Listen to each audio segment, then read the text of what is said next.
नृत्य करे, बहुत सावधानी से सुनिएगा। धन नृत्य करे, बहुत सावधानी से सुनिएगा। ठाकुर जी, ऐसा भी नहीं है कि आपने गिरिराज जी धारण कर रखे हो तो आपको गुस्सा आ रहा हो कि इंद्र वर्षा क्यों नहीं बंद कर रहा। आप तो बड़े प्रसन्न थे, आपको तो बड़ा मजा आ रहा था। आप गिरिराज जी धारण करके बीच बीच में बंशी भी बजा रहे थे, बीच बीच में गोप ग्वालों के संग हंसी मजाक भी कर रहे थे। आश्चर्य की बात यह है कि 7 दिन तक आपने इंद्र को टोका क्यों नहीं। और टोकने के लिए कुछ करना नहीं था, आपको केवल टेढ़ी नजर करनी थी। इंद्र की मजाल क्या जो ब्रज के ऊपर वर्षा कर दे। ये 7 दिन 7 रात्रि का चक्कर क्या है भगवान। ठाकुर जी बोले कुछ नहीं, बस ऐसे ही खड़े रहे। तब जयदेव महाप्रभु कहते हैं नहीं नहीं नहीं, हमें भेद पता है। बोले क्या? बोले श्री मुख चंद्र चकोर, जय जय देव हरे।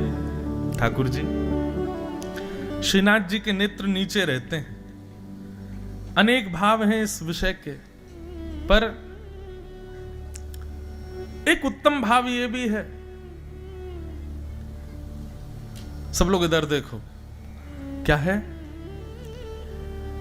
कल हम कह रहे थे ना कि जब ठाकुर जी ने गिरिराज जी धारण किए तो सब ब्रजवासी वहीं खड़े हो गए और उसी भीड़ में ऐसा संयोग बना कि वृषभानु नंदिनी हमारी श्री लाडली जी, श्री किशोरी जी, वो ठाकुर जी के बिल्कुल सामने खड़ी थी।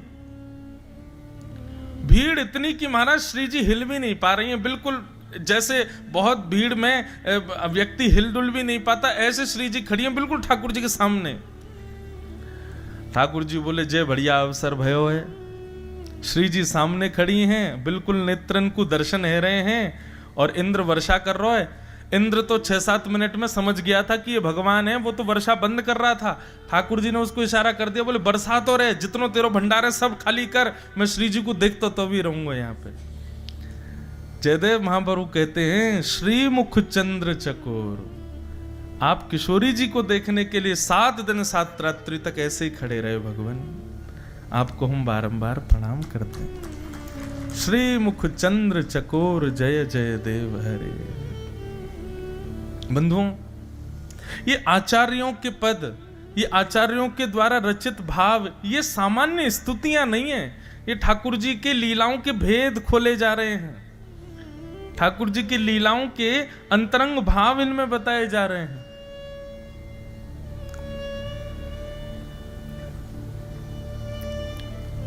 ऐसे मधुर श्री ठाकुर जी ने 7 दिन 7 रात्रि पर्यंत गिरिराज जी को अपने बाम हस्त की एक अन्य उंगली के नख पर धारण किया। महाराज जी, अभी द्वारिका में कथा थी जनवरी में, तो अपने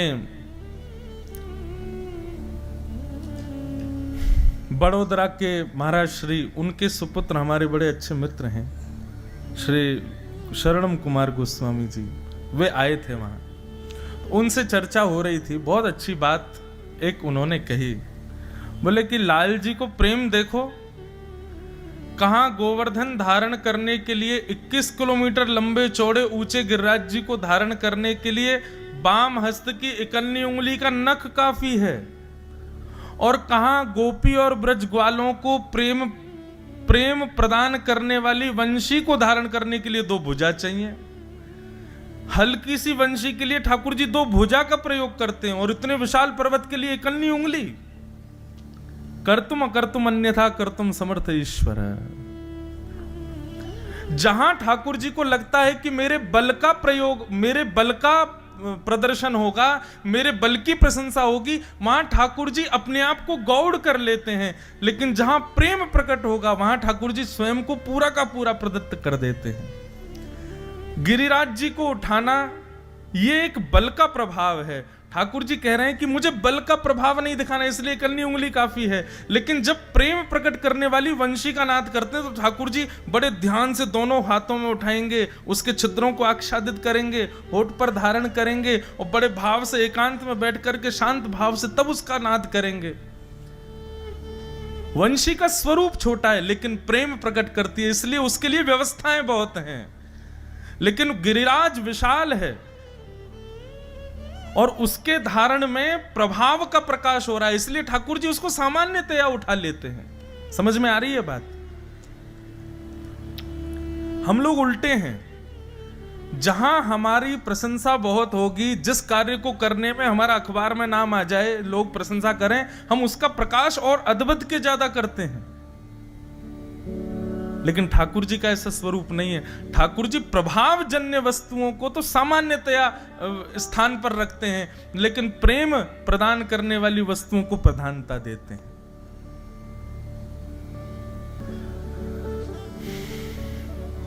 ठाकुर जी ने गिरिराज जी धारण किए। 7 दिन 7 रात्रि बाद इंद्र ने मेघमालाओं को आज्ञा की, वर्षा बंद हुई। ठाकुर जी ने पुनर्गिरिराज जी को विराजमान किया। खूब जय जयकार हुई। ठाकुर जी को लेकर के सब ब्रजवासी कंधे पर उठा करके नाचने लगे, खूब आनंद करने लगे।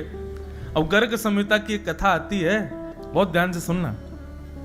जब ठाकुर जी ने गिरिराज जी वापस विराजमान कर दिए तो ब्रजवासियों के कुछ समूह आपस में चर्चा करने लगे। बोले, ये नंद जी को लाला जो है का है ना, जे सामान्य बालक नहीं है, जे कोई भगवान है और या फिर ये कोई देवता है।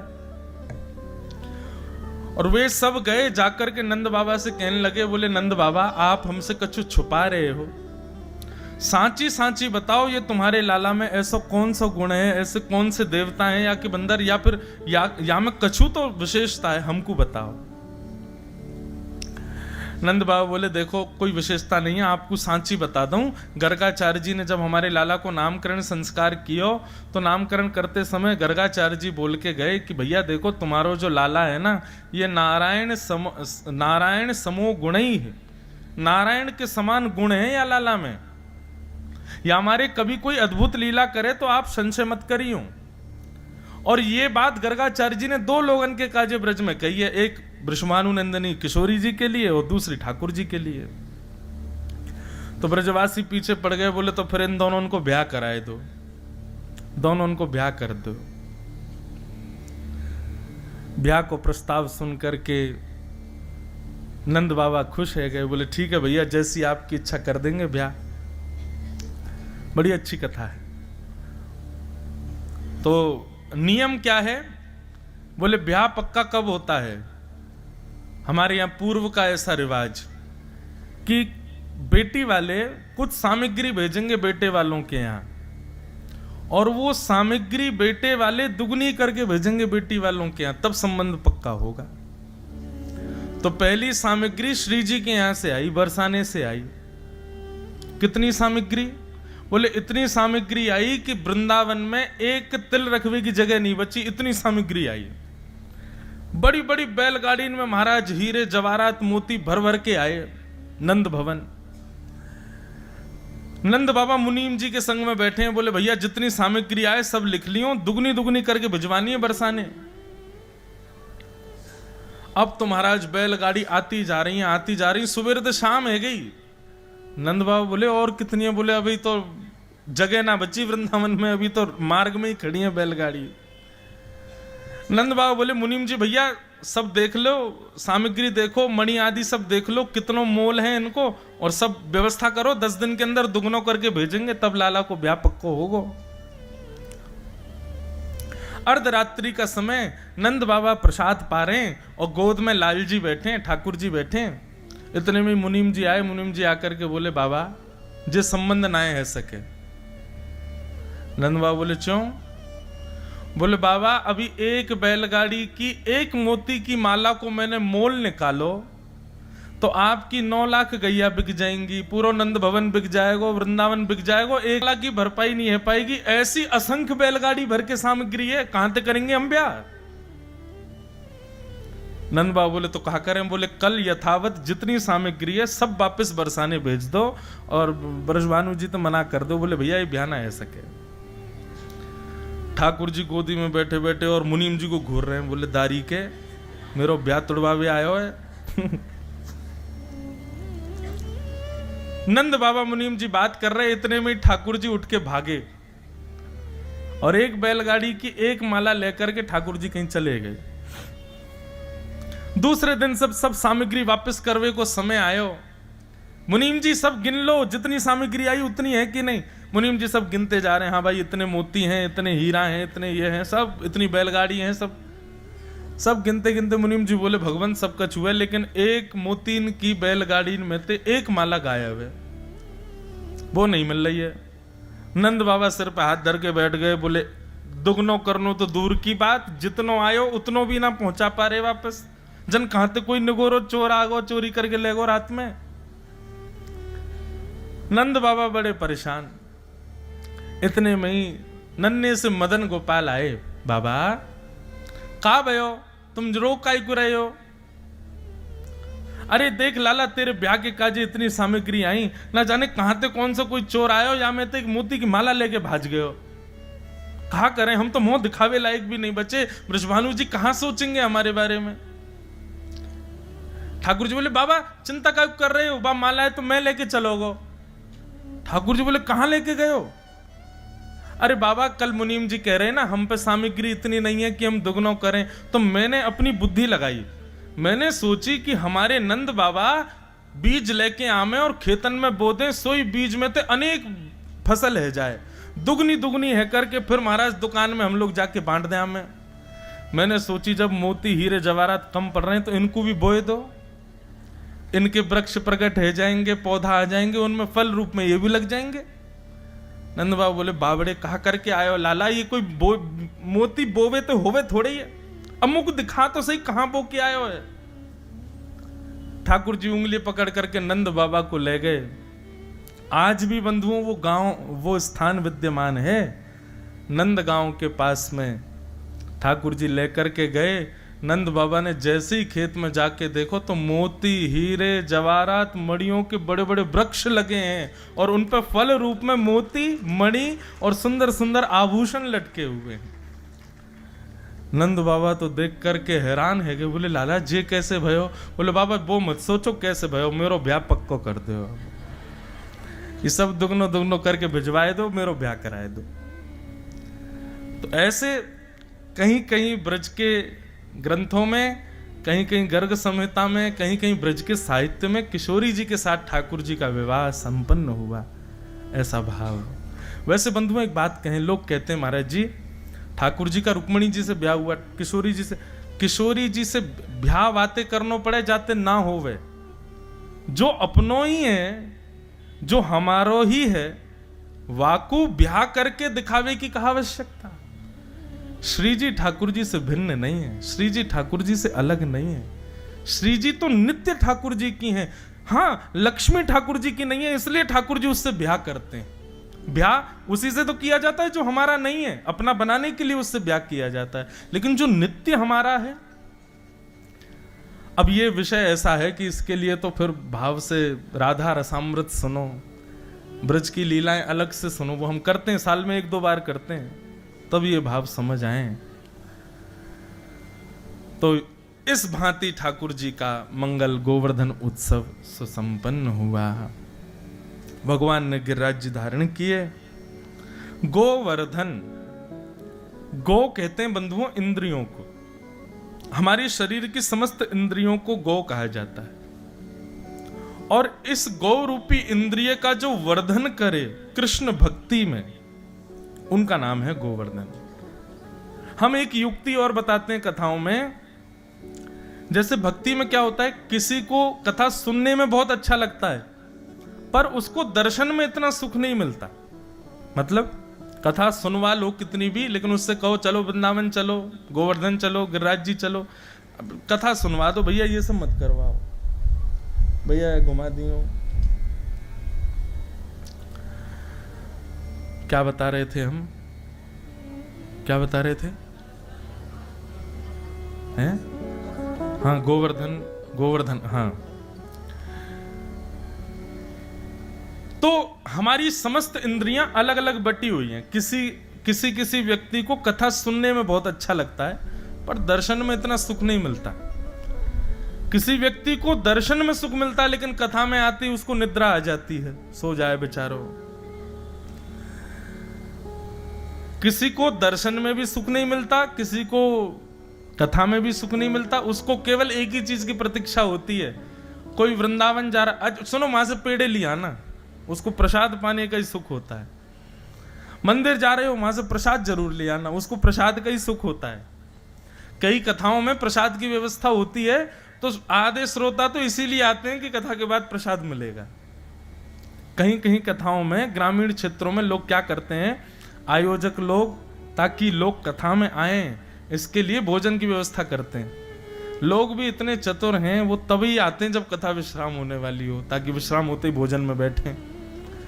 तो किसी को दर्शन में सुख है, किसी को श्रवण में सुख है, किसी को पाने में सुख है।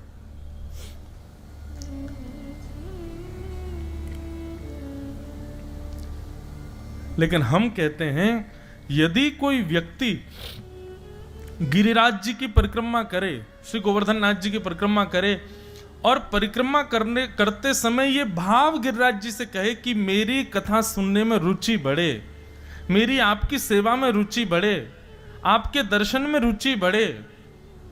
जिस जिस इंद्रिय की रुचि नहीं है उसकी शिकायत लेकर के आप गिरिराज जी की परिक्रमा करो।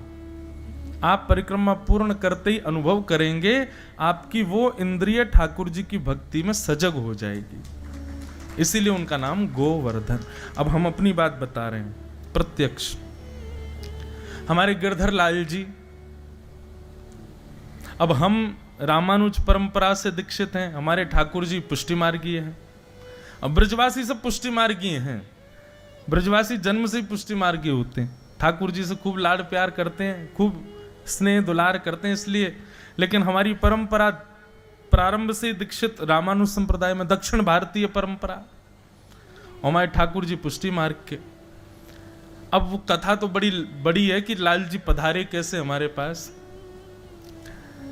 लेकिन जब ठाकुर जी आ गए तो मुझे दिन रात एक ही चिंता रहती थी कि मुझे तो श्रृंगार आता ही नहीं है, कैसे करते हैं, क्या करते हैं, क्या करें।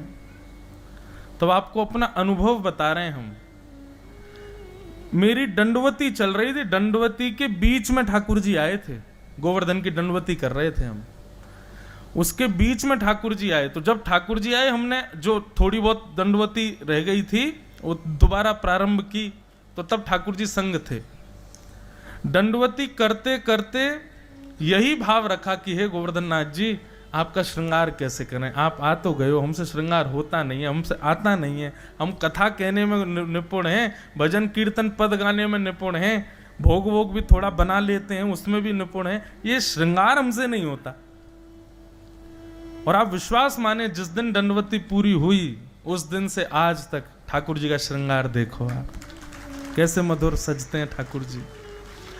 हम कोई अपनी प्रशंसा नहीं कर रहे हैं, हम छोटे छोटे बच्चों को, कई सेवा करने वालों को श्रृंगार सिखाते हैं ठाकुर जी का कैसे करना चाहिए, और कहीं सीखा नहीं, ये श्री गोवर्धन नाथ जी की कृपा। इसलिए जिस सेवा में आपको लग रहा हो कि आप ठाकुर जी को 100% नहीं दे पा रहे हो, जाओ वृंदावन और गिरिराज जी की परिक्रमा लगाओ। परिक्रमा पूर्ण होते ही उस सेवा में आप निपुण हो जाओगे। इसीलिए उनका नाम है गोवर्धन। गो यानी इंद्रियों का जो कृष्ण भक्ति में वर्धन करे, वो गोवर्धन। जितने भी रसिकाचार्य हमारे वृंदावन में हुए सब गोवर्धन की परिक्रमा करते थे। क्यों? ताकि भजन में मन लगे, ताकि अच्छा एक और बात, कई लोगों में भक्ति आ जाती है पर फिर भी उनकी इंद्रियां, कुछ कुछ इंद्रियां सांसारी बनी रहती हैं। जैसे सबसे भयंकर है ये जीव।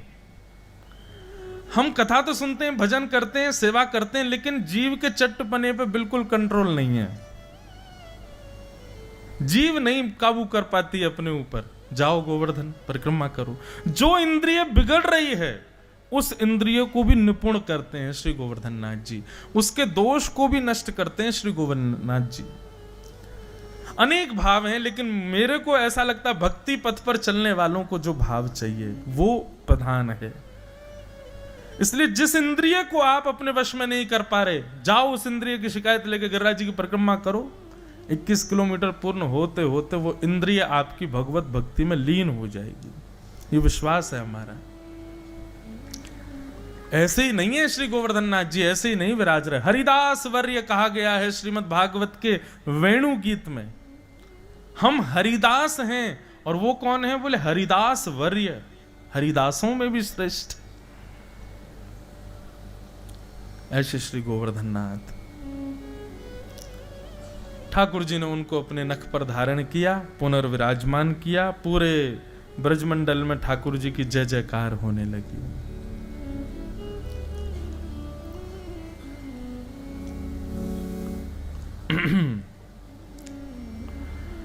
आगे बंधुओं भागवत में फिर गायों ने भगवान का नाम रखा गोविंद, क्योंकि गौ की सेवा के लिए ही ठाकुर जी ने गिरिराज जी धारण किए।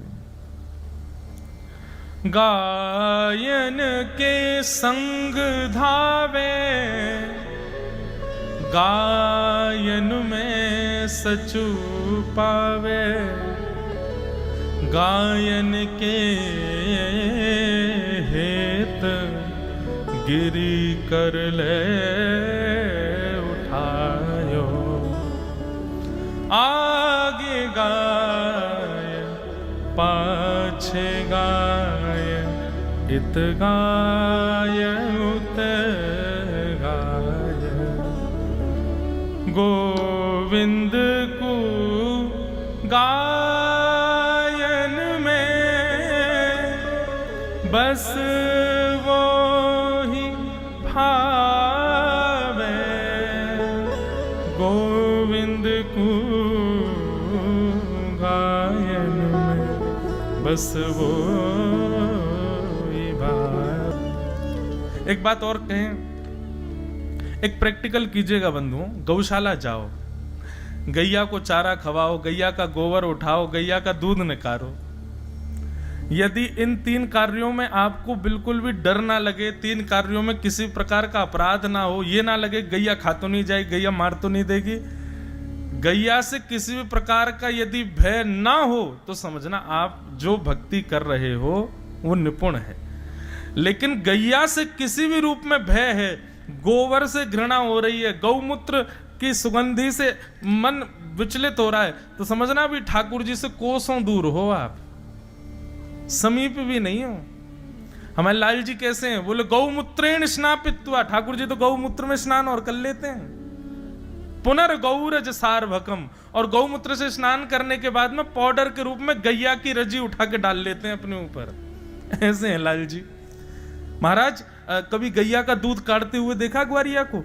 तो पीछे के पैर कई ग्वारिया बांध देते हैं दोहनी से। कई गैया जो होती हैं लात मार देती हैं, तो उनके पैर ऐसे बांध देते हैं। तब तो ठाकुर जी क्या करते हैं, कई कई बार तो गैया चराने जब जाते हैं तो दोहनी की ही अपने सिर पर पाग बांध लेते हैं, जिससे गैया के पैर बांधे गए हैं।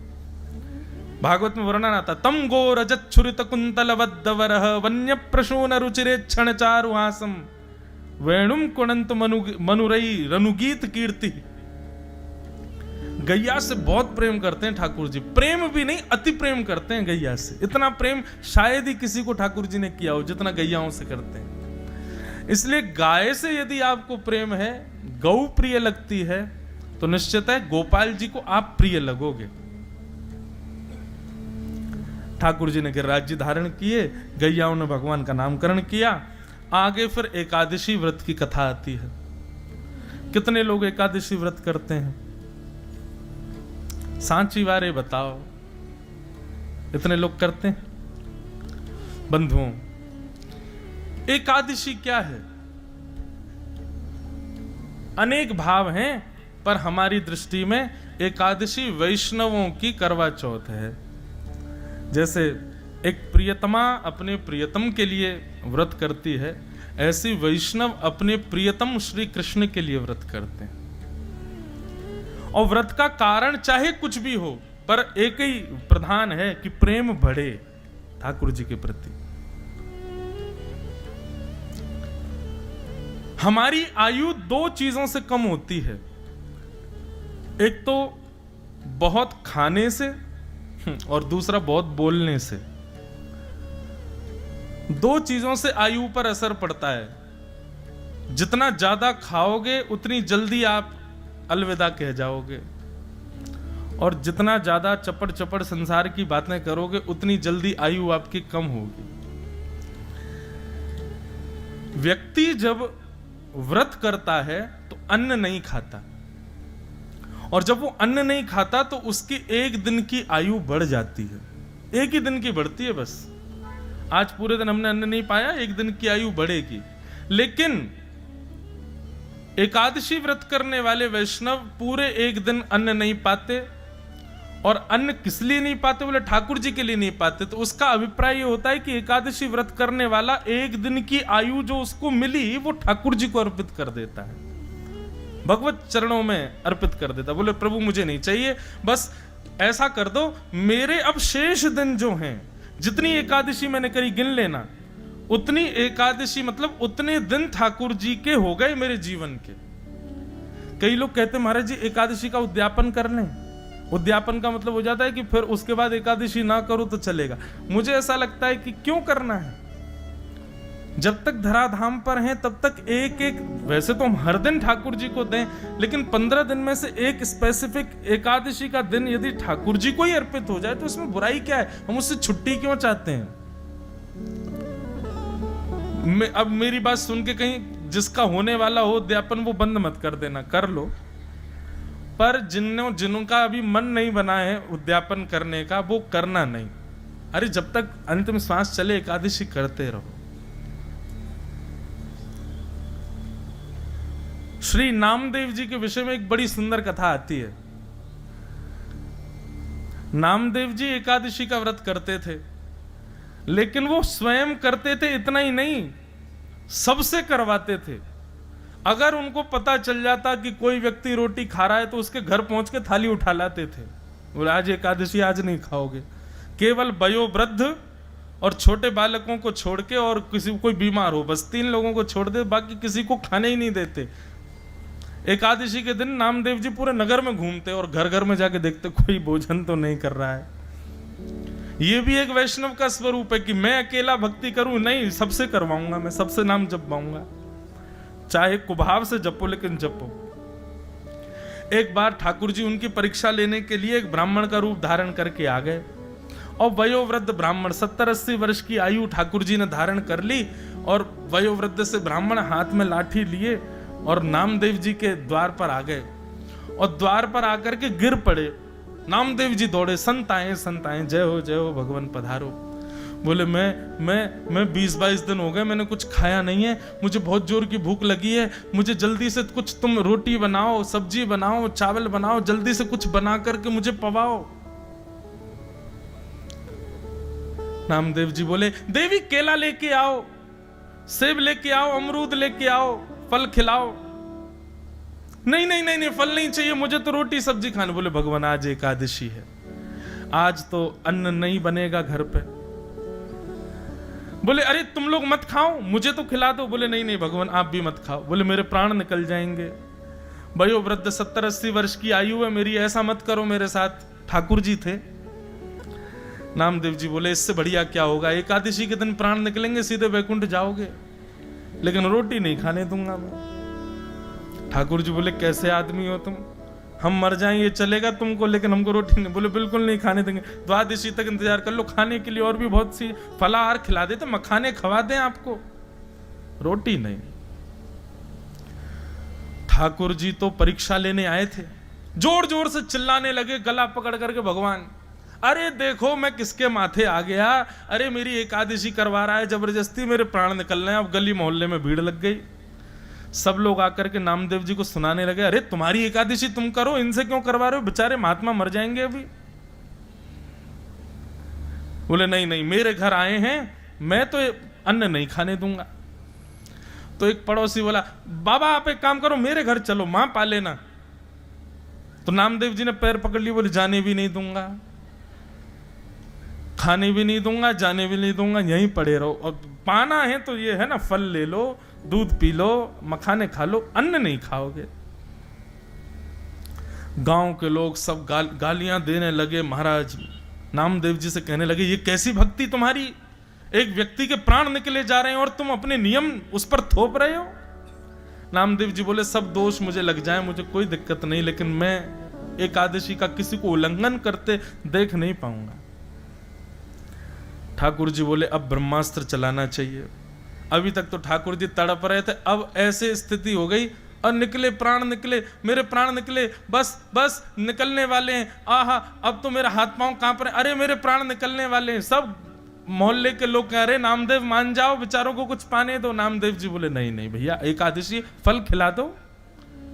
और अंत में ठाकुर जी ने ऐसी एक्टिंग करी कि वो जिस रूप में गए थे उनके प्राण निकल ही गए। गली मोहल्ले के लोग कहने लगे राम राम राम, ऐसी एकादशी का क्या फायदा नामदेव, प्राण निकल गए उनके तुम्हारे घर पर, दोष लगेगा तुमको, तुम्हारी भक्ति व्यर्थ है, तुम जबरदस्ती करवाते हो सबसे। नामदेव जी के नेत्र सजल हो गए, अपनी पत्नी से बोले देवी अपराध तो लग गया हमको, भले ही ठाकुर जी के एकादशी के नियम का पालन का ही सही, लेकिन लगा तो है, एक संत के प्राण निकल गए। अपने घर में ही आंगन में चिता बनाई और उस चिता में उस व्यक्ति का शव रखा और शव के अगल बगल नामदेव जी और उनकी पत्नी और अपने बच्चों को भी बैठा लिया। बोले हमारा अपराध है ना, व्रत तोड़वाया, व्रत पूर्ण करवाया हमने, एकादशी का पालन किया हमने, तो प्राण भी हम त्यागेंगे। और जैसे ही चिता में अग्नि लगा करके नामदेव जी महाराज बैठे, ठाकुर जी कह रहे थे वारे नामदेव तेरी भक्ति को प्रणाम। ठाकुर जी की कमर में जैसे ही ने ताप सा लगा, सोई ठाकुर जी तो उठ के बैठ गए और तुरंत नामदेव जी को खींच करके अपने हृदय से लगाया। इतने में ही देखते देखते श्री पंडरीनाथ भगवान के रूप में वो संत प्रकट हो गए और श्री नामदेव जी को हृदय से लगा लिया। सब मोहल्ले के लोगों ने दर्शन किया, सब प्रणाम किए, देखा तो ठाकुर जी वहां से अंतर ध्यान हो गए। एकादशी के दिन ठाकुर जी आंख खोल खोल के देखते हैं कि आज मुझे कौन कौन याद कर रहा है, मेरे लिए कौन कौन व्रत कर रहा है। इसलिए भैया वैष्णवों की 3 निष्ठा हैं, तुलसी माला कंठी निष्ठा, दूसरा नाम निष्ठा और तीसरा एकादशी निष्ठा। ये 3 निष्ठाएं जीवन में लाइए। अगर आप इन तीनों से परे हो तो आप अभी वैष्णव नहीं हो। ये यूनिफॉर्म है 3, ये आपको करने चाहिए। एकादशी व्रत का महात्म्य बताया गया। तत्पश्चात फिर यहां से अब रास पंचाध्याय की कथा प्रारंभ होती है। बड़े सावधानी से सब लोग बैठिए, भगवान के रास की कथा हम लोग श्रवण करें। कि भगवान पिता रात्रि शरदोत्फुल्ल मल्लिका विक्षरन्तुं मनश्चक्रे योगमायामुपाश्रित। बिल्कुल सावधानी से सुनिएगा। रास लोग रास का नाम सुनते ही अपने मन में नृत्य की भूमिका प्रकट कर लेते हैं, नृत्य, पर नहीं, रास का मतलब नृत्य नहीं होता। मैं कथाओं में कहा करता हूं, आप जब भगवत मिलन की प्राप्ति के प्रयास करते हो, आप ठाकुर जी से मिलना चाहते हो, उसके जितने भी प्रयास हैं वो सब रस कहलाते हैं। लेकिन आपकी भक्ति से प्रसन्न होकर ठाकुर जी अनुग्रह कर दें और ठाकुर जी आपके पास आ जाएं, वो रास कहलाता है।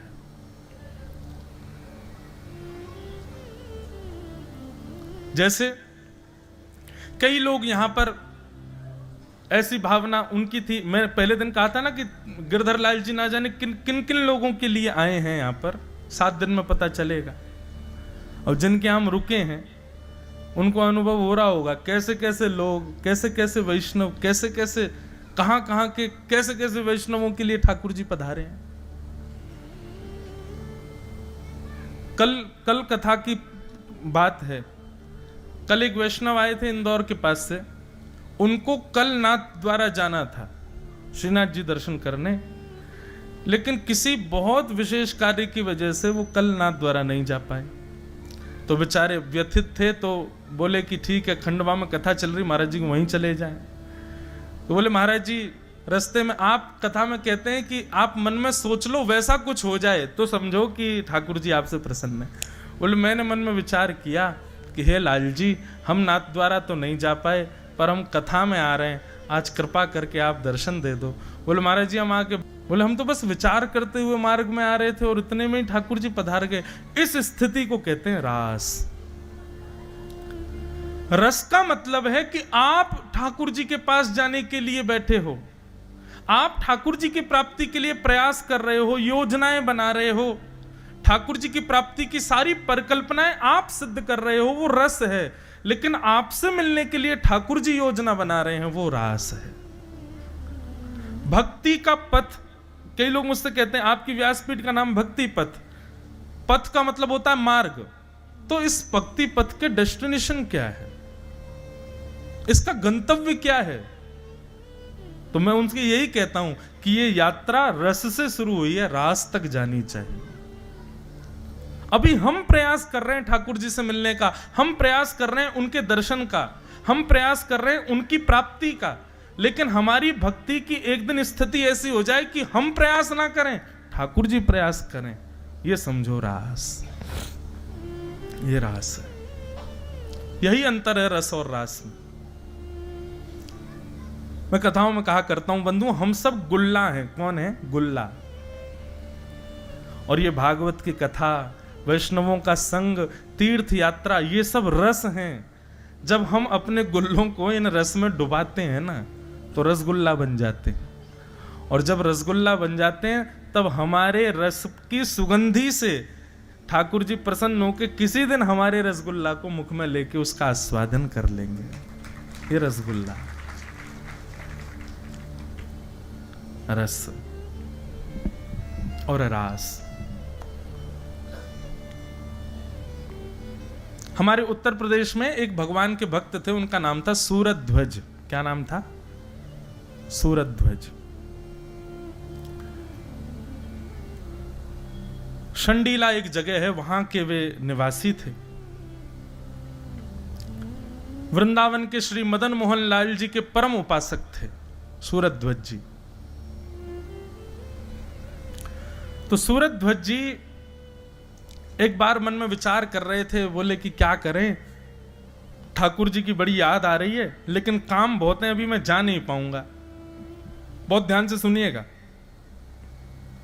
तो सूरध्वज जी ने क्या किया, देखा कि गन्ने की खेती हो रही है और गन्ना अब कट करके रस का गुड़ बनाया जा रहा है। उत्तर प्रदेश में, मध्य प्रदेश के भी कई क्षेत्रों में गन्ने का गुड़ बहुत बढ़िया बनता है। तो बड़ा ताजा ताजा गुड़ बन रहा था सब जगह। तो सूरध्वज जी ने क्या किया, एक दुकान पर जाकर के एक दुकानदार से कहा, भैया सुनो, 2 बैलगाड़ी भर करके गुड़ हमको वृंदावन पहुंचवाना है, उसका क्या खर्चा आएगा सब हमको बताओ। दुकानदार बोले महाराज, इतना सारा गुड़ आप संडीले से वृंदावन भेजोगे बैलगाड़ियों में भर करके, बहुत पैसा लगेगा। इससे बढ़िया तो किसी आदमी को धन देकर के, आधा धन देकर के आप वृंदावन भेज दो, वृंदावन में भी गुड़ मिलता है, वहीं से खरीद के ठाकुर जी को निवेदित कर देंगे। सूरध्वज जी बोले नहीं, मैं प्रेम करता हूं ठाकुर जी से, ठीक है कि गुड़ वहां भी मिलता है, लेकिन मैं वहां से भेजूंगा जहां मैं रहता हूं, यही तो प्रेम का स्वरूप है। मिठाइयां तो दुकानों पर मिलती हैं ठाकुर जी के लिए, लेकिन वास्तविकता बता रहे हैं, आप दुकानों से मिठाई खरीद के ठाकुर जी का भोग लगाने ले जाते हो, ठाकुर जी उसको देख करके कहते होंगे हाँ ठीक है लाओ धर दो, लेकिन जब अपने घर में स्वयं रसोई में बना करके लेके जाते होगे ना, ठाकुर जी मानो जैसे जीभ चाटते होंगे, बल्ला अल्लाह क्या भैया करते बना के लाए हो। अपने प्रेम में अपनी वस्तु प्रदान की जाती है, अपनी समीप की वस्तु दी जाती है, भले ही उसमें फिर खर्चा कितना भी हो। सूरध्वज जी ने बढ़िया सुंदर गुड़ बैलगाड़ियों में धरवा करके भिजवाया, और गुड़ की बैलगाड़ी पहुंची अर्धरात्रि में वृंदावन। और जैसे ही वृंदावन पहुंची, मदन मोहन जी के मंदिर के बाहर मंदिर बंद हो चुका था। पुजारियों ने कहा, बोले भैया सुबह तक प्रतीक्षा करो, सुबह मंदिर खुलेगा तब गुड़ भीतर जाएगा। लेकिन भीतर बैठे मदन मोहन लाल जी बेचैन हो गए, और जैसे ही पुजारी जी सोने के लिए गए, मुखिया जी शयन में गए, स्वप्न में श्री मदन मोहन लाल जी प्रकट हो गए और रोने लगे। मुखिया जी बोले जय जय कहा भयो, आप रो क्यों रहे हो, कोई पीड़ा? बोले ना है मेरो बहुत जोर से गुड़ खावे को मन कर रहा है। बोले जय जय अभी संडीले से गुड़ आए हैं आपके लिए, लेकिन सुबह तक ने प्रतीक्षा कर लो, अब तो रात्रि शयन को समय है गयो है, सुबह 4 बजे आपकी मंगला होगी, मंगला के बाद मैं पहले गुड़ को ही भोग लगाऊंगा, गुड़ की कोई बढ़िया सामग्री बना के आपको पवाऊंगा। मदन मोहन लाल जी स्वप्न में और जोर जोर से रोने लगे। बोले मैं 4 दिन से प्रतीक्षा कर रहे हो या गुड़ की, आज बेचारो जैसे तैसे यहाँ पहुंचो रात्रि में, अब तुम मुझसे और प्रतीक्षा करवे की कह रहे हो? तुम कह रहे हो सुबह तक और प्रतीक्षा करूं मैं?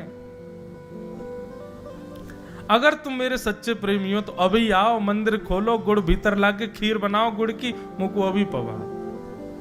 इसको कहते हैं रास, ये रस नहीं है। अपने भक्त की प्रेम स्थिति को ठाकुर जी स्वीकार करने के लिए लालायित हों, उसको रास कहते हैं।